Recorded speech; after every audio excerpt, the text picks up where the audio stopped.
railroad of leaves and broken branches. Peter, Sam, and Rusty often worked together. One day, Rusty helped Peter Sam to a water tower.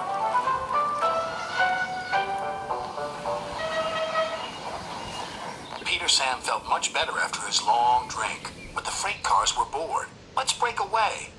Their loads were heavy and the couplings old. One snapped.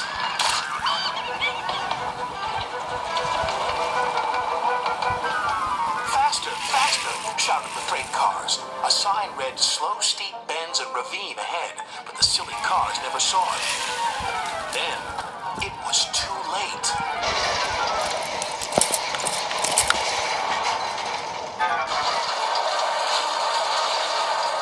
Peter Sam arrived at the scene of the disaster. His driver sighed. This was our fault. We didn't secure them properly. We'll have to get help to pull them out. Sir Topham Hatt will be very annoyed. And he was. You will work in the yards until I can trust you again. Duncan was delighted with Peter Sam's dilemma. Fancy not securing your freight cars on a hill. He'll come back to spook you and your special funnel. Woo! And who's to say you're not afraid of ghosts? Snapped Rusty. Ghosts? Things that go bump in the night? Rubbish! Well, I'll tell you a story that will make your funnel quiver, Rusty said. A long time ago, a little engine was returning home. It was a misty, moonlit night. Suddenly, the engine lost control and plunged over the side into the swamps below.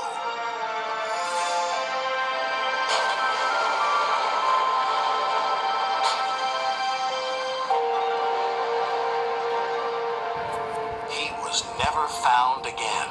But many a workman will tell you that when the moon is full, they have seen the little engine trying to get home. But he never reaches the other side. So what do you think of that, Duncan? Rubbish, replied Duncan.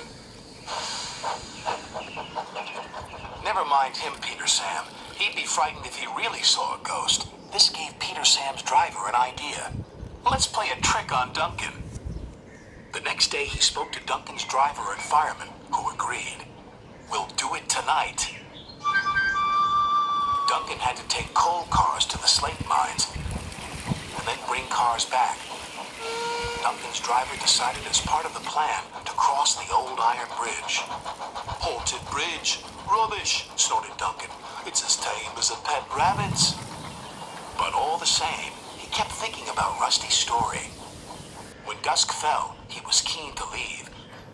If we don't go now, Scarloey will take my favorite place in the sheds. We have to collect our cars first, his driver replied. He could see their plan was working because Duncan was nervous.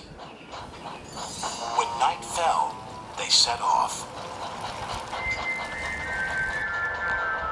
The mists were rising around the old iron bridge. Duncan whistled, and the sound echoed everywhere.